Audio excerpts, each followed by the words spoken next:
We spend our whole lives trying to, in some way, feel like we matter, don't we?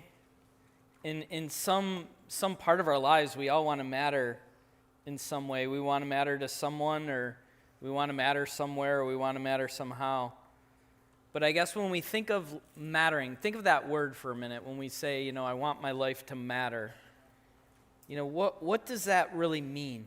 And how do we really find a significance in this life that lasts, that lasts for a lifetime, but not just a lifetime, that could last for generations? I think one of the ways that we tend to find significance in our lives is by the people we relate to. Does that make sense to you? Like, we find value or a sense of worth based on the people we're connected to, don't we? Maybe it's our friends, and we want to be part of that friend group or that part of that team. If we could just make that team, we could find significance in our lives. Or it's our family, and we take great pride and we find significance in the family that we're a part of. But many times the significance that we find in our lives and the sense that our lives matter is related to the people we relate to. But what if God was writing a much bigger story in your life? What if God was inviting you into a relationship that brought you true eternal significance? Think of it for a second, because I would argue that the cross of Jesus Christ is the central point in the universe.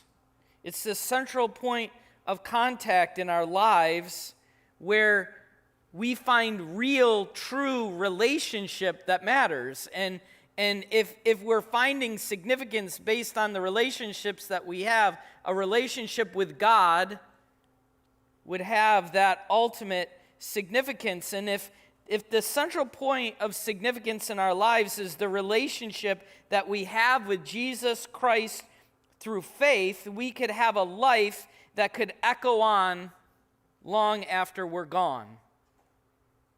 I mean, think about that testimony for a minute. Think about, they were here 55 years ago, and now there's people in this church that couldn't even conceive of 55 years ago that are reaping the benefits of the echo of a life that's echoing through decades. It's rippling across generations. You're reaping the benefits of a group of 15 to 25 people that sat in a small insurance agency down the street and said, maybe God will do something here. Today we had more new people in this church than were in that meeting. Think of that for a second. We had more people walk into this church for the first time than they had 55 years ago in that little building. Talk about a ripple through time, an echo that's impacting generations after generations. And it's based on people that found first significance in their relationship with Jesus Christ. And then what Jesus does is he calls us unto himself, not to stand alone, but to stand together as a people. He builds his church. That's what God does. He creates significant relationships with you and him as your Savior from your sin, and then he just doesn't leave you there, but then he begins to connect you with other people. That was his plan from the beginning. That's why in the garden, when he looked at Adam, he said it's not good that Adam would be alone. Be alone? Adam's walking with God. He's walking with God in a way that we never have. And yet God said it's not good that he should be alone, and he connected him to another human being like himself. And that's what God has been doing through the ages, is he's bringing people unto himself, and he's connecting us with each other.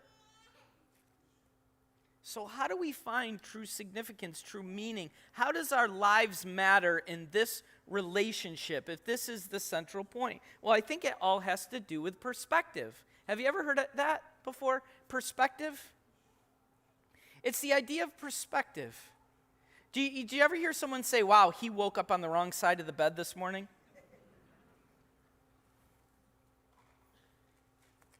The person that woke up on the wrong side of the bed in the morning is going to look at the rest of the day as what?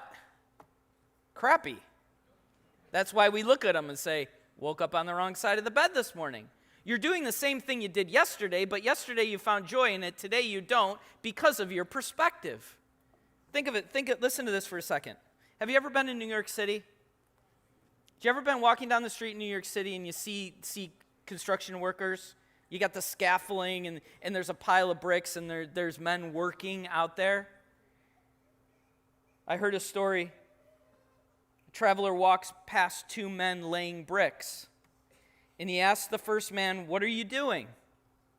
And the man shrugs and says, I'm laying bricks. It was kind of like, what does it look like I'm doing? He asks the second, and that man smiles and says, I'm building a cathedral. Same task, same materials, different purpose. It's all perspective. Two men doing the same thing, see it in two different ways. I'm laying bricks or I'm building a legacy. I'm building something beautiful. I'm building a cathedral. So when you wake up in the morning and you look at what's going on in your life, what's the perspective that you have? And every day, I get it. We don't wake up on the right side of the bed every morning, but this is what's going on with the people of Israel in Isaiah. The people of Israel in Isaiah, they're waking up, and their perspective of who God is and what God is doing in and among them is constantly negative. Maybe you felt like that this morning. You woke up wondering, is my life just on repeat? You ever think of that? Sunday morning, here we go, get the kids ready. And you already know they're not going to be ready on time. You're going to be late to church. You're going to miss the announcements that you don't listen to anyway. Same old Sunday, and once we get to Sunday, what do you know is coming right around the corner? Monday morning. Ants marching. Anyone like Dave Matthews? And you lose your sense of purpose in that. And the people of Israel were the same way. They had lost their sense of purpose. But as we come to the book of Isaiah, I want to show you something that God says to them. So turn with me to Isaiah 43. In Isaiah 43, we see a people that feel like it's just the same day, over and over and over again. And what God is going to do with the people and what he's proclaiming that he's going to do with the people in the book of Isaiah is what I believe God is proclaiming to your and my life today and in the life of Northside. For context, Isaiah is actually, listen to me for a second. Are you ready for this? When we read this, it's going to be kind of shocking because what Isaiah is prophesying to the people of Israel is that you're going to be taken away into exile. I'm going to lead you into Babylon. It's not happy. This isn't a good prophecy. This is God saying to them, I'm tired of your negativity. I'm tired of your sin. You're going to be exiled to Babylon. But in the midst of a prophecy about how God is going to send his people into exile, he says, but behold, I'm going to do something new. And you have this interesting verse that we've taken and we've said, this is what God's doing at Northside. Look at Isaiah 43 with me. Thus says the Lord. This is the prophet speaking on behalf of the Lord. The Lord makes a way in the sea. He makes a path in the mighty waters. Now look at this. He brings forth chariot and horse, army and warrior, and they lie down, and they cannot rise. They're extinguished and quenched like a wick. What's that remind you of, just hearing that? Hint, the Exodus, the parting of the sea, the great rescue of God to the people of Israel. And Isaiah starts the prophecy by reminding the people that this is who God is in the greatest triumph of their lives. He reminds them of the Exodus through the sea. But then in verse 18, look at this, what he says. Remember not the former things, nor consider the things of old. Behold, I am doing a new thing. And now it springs forth. Do you perceive it? I will make a way in the wilderness and rivers in the desert. The wild beasts will honor me, the jackals and the ostriches, for I give water in the wilderness, rivers in the desert, to give drink to who? My chosen people.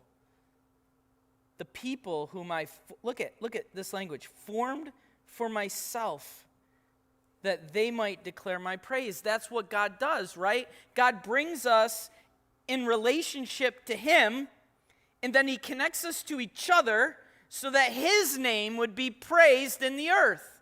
That's what God's doing in your life. God takes you and he puts you in relationship with him, and then he begins to spread the light in your family, in your workplace, in your neighborhood, so that his name is proclaimed in your context. And that's what God does in a church. He takes a bunch of people that would never relate to each other, he puts them in relationship with him, and then he brings this big group of people together, and he says, I'm going to proclaim my glory through them.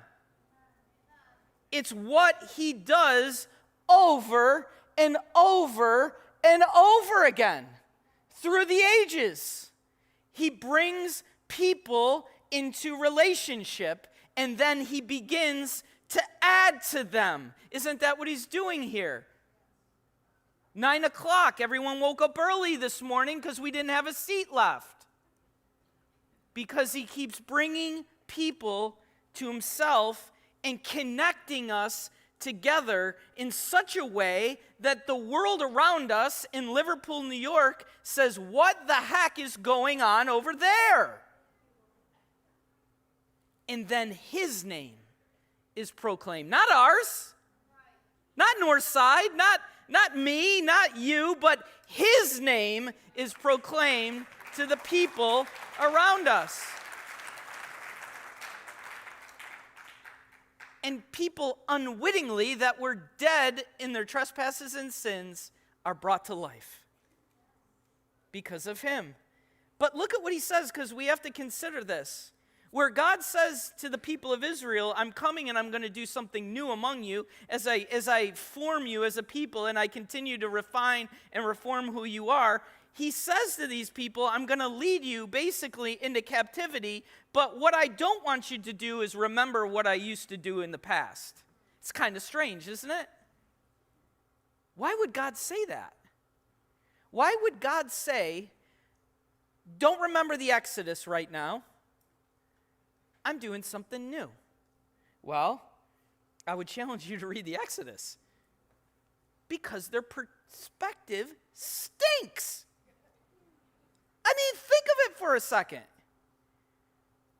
The people of God are in Egypt as slaves. You're slaves.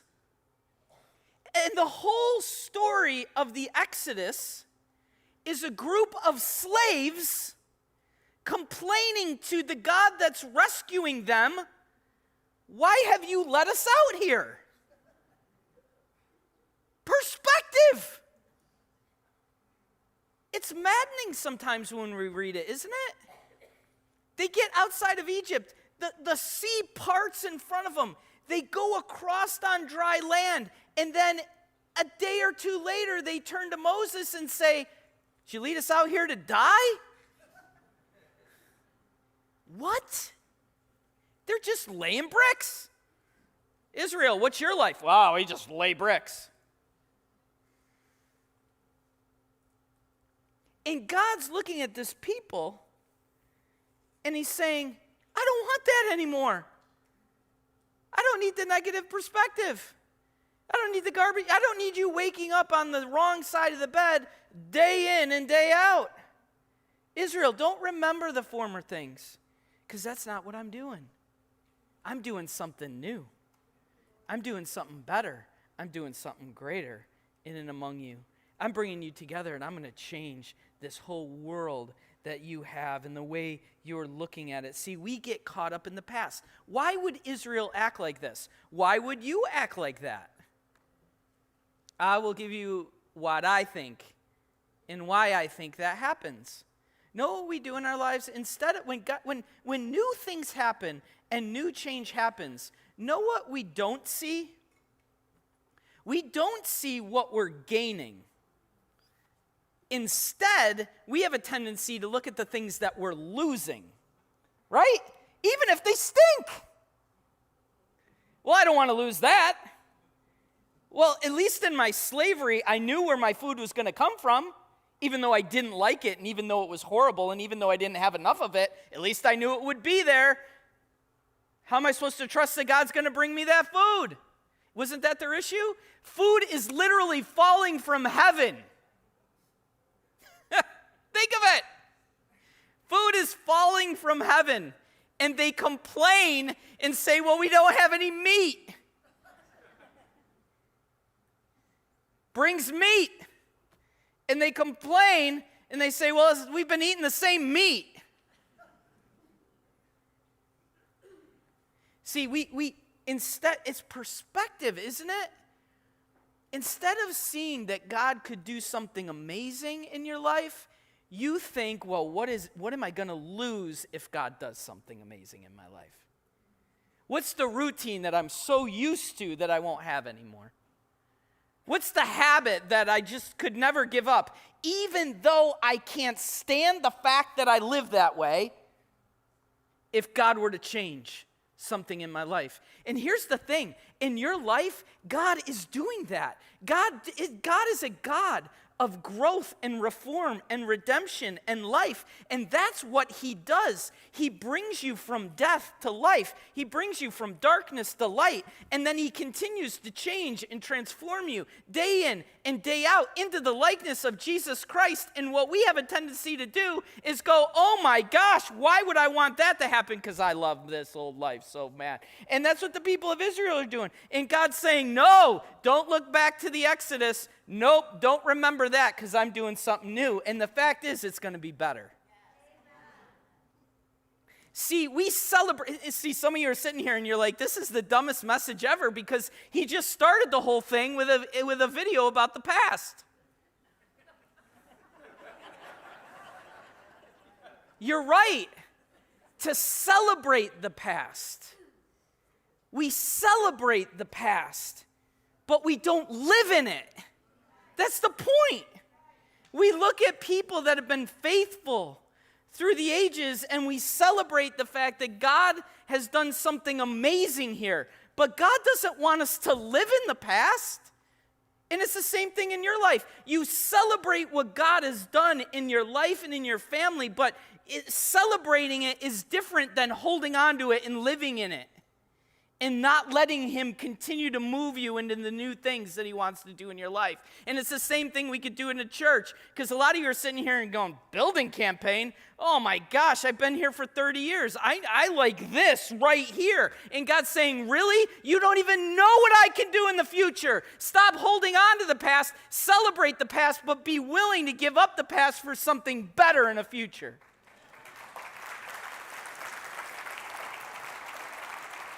That's why we read Revelation 21. If some of you are having a hard time with this message, you're going to have a heck of a hard time in heaven because he's like, everything's going to be new. You're not going to have the same seat you're sitting in.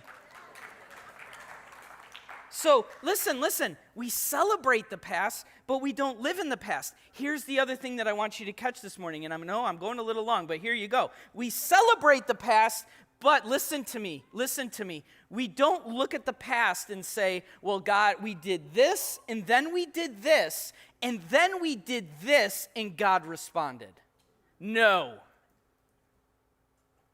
See, that's the other thing he's saying to the people. I'm not some formula that you can control and predict. You don't take the past and try to somehow repeat it in some legalistic way in order to get the same result. I'm doing something new. And do you perceive it? Or are you just that blind? That's what God's saying to the people of Israel. And what he means by that, listen to me. Listen to me. Have you ever seen where they put a seed in soil and it's against a glass so you can see what's going on there?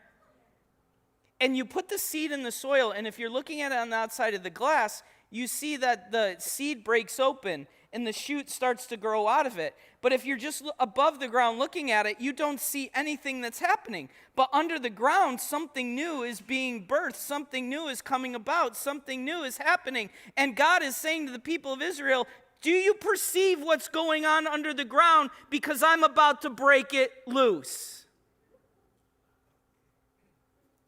And listen, that's what God is saying in your life. First and foremost, celebrate the past, but don't be stuck in it. Because in the midst of the worst things that happen in your life, God is stirring some life underneath the ground, and it's getting ready to burst forth. And he's saying, do you see it? Do you see it? Do you see it? And you're saying, no, I don't. No, I don't. And the reason you don't see it is because the only place you're looking is back here in the past. And he's saying, you got to stop looking in the past because I'm going to do something new.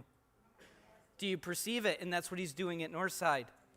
Do you perceive it? Do you see it? Do you recognize it? Do you see what God's doing in our kids and in our teens and in our young adults? And last night, we had a whole family get baptized. Not just a mom, but a mom and her son and her daughter. When have you ever been in a church where you see consistently and constantly God bringing families into the baptismal, not just people? We had 6 baptisms this morning between the 3 services. And the question to you is, God is doing something. Do you perceive it? And here's the thing. What I'm not telling you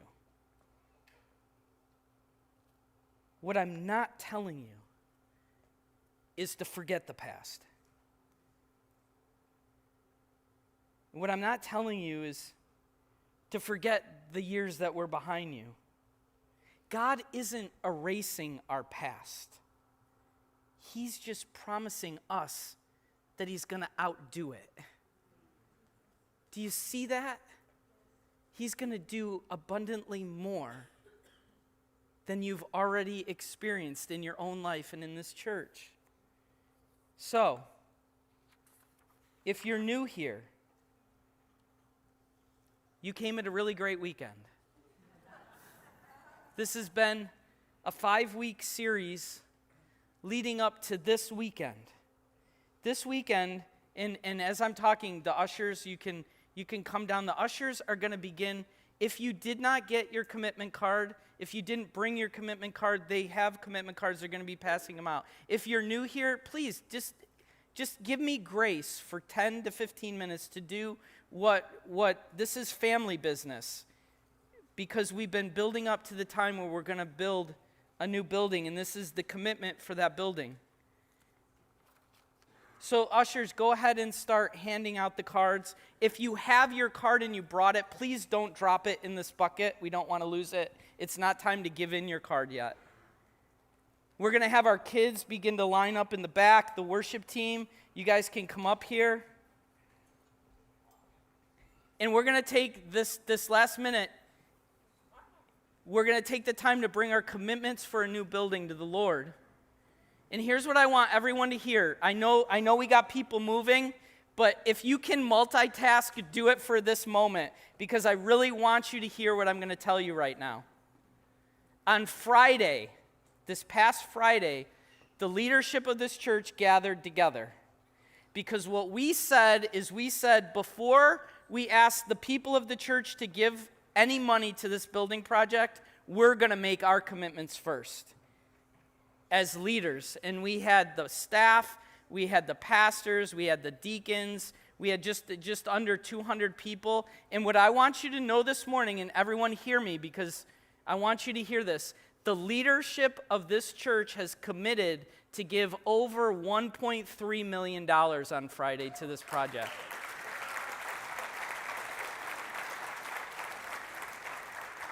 And the reason I tell you that is because I want you to know we put our money where our mouths are.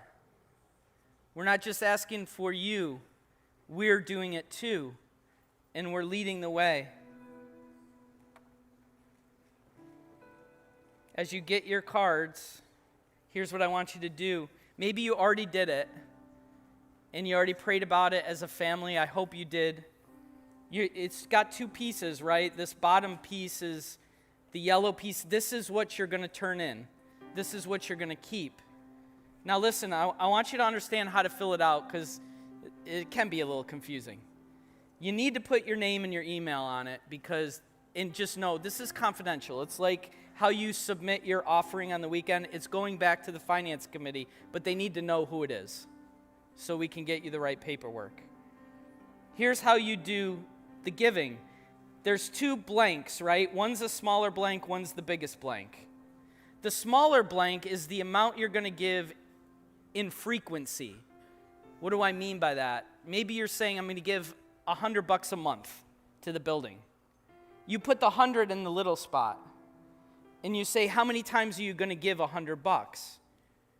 Over 3 years. This is a 3-year commitment. You don't have to do a 3-year commitment, but whatever it is, then choose the frequency, and then put the total in the big blank.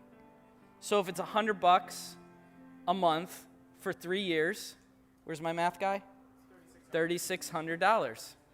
100, circle the 3-year, put the 3,600. Does that make sense? And hold on to them for a minute, because what we're going to do is now you know what your leadership gave. The leaders of the church came together and said, we're going to fund this thing. And this is what we're going to give. And we've been working with our kids. Last service, the kids came, and this was the kids' offering. A lot of kids had put together the boxes, colored them. A bunch of kids were just dropping. They brought their Halloween things too, I guess. But what we want to do as a church is we want to celebrate our children learning to give to the Lord. And so in a couple minutes, when our kids come, I want us all to stand and applaud them as they bring their gifts to the Lord. And then we're going to sit you back down, and then it's going to be your turn to give your gifts to the Lord. So as our kids come, why don't we get up and give them a hand? You're coming in the back.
So many of them.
Go ahead.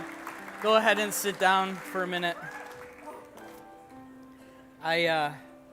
Last week when we did the circle around the church and prayed, I don't know if you noticed, there was an older picture of years ago after they had done the building of the church circling the building and praying, and someone came up to me and said, you know, that was so special to see that because I was standing there as a kid with my mom and dad, and my mom and dad are no longer with me, but I could see, you know, of something that we did together. And can I tell you that there's going to be a day, listen, when one of these kids is going to say to their kids, I was a little kid and I walked down there and I put money in a bucket for a new building.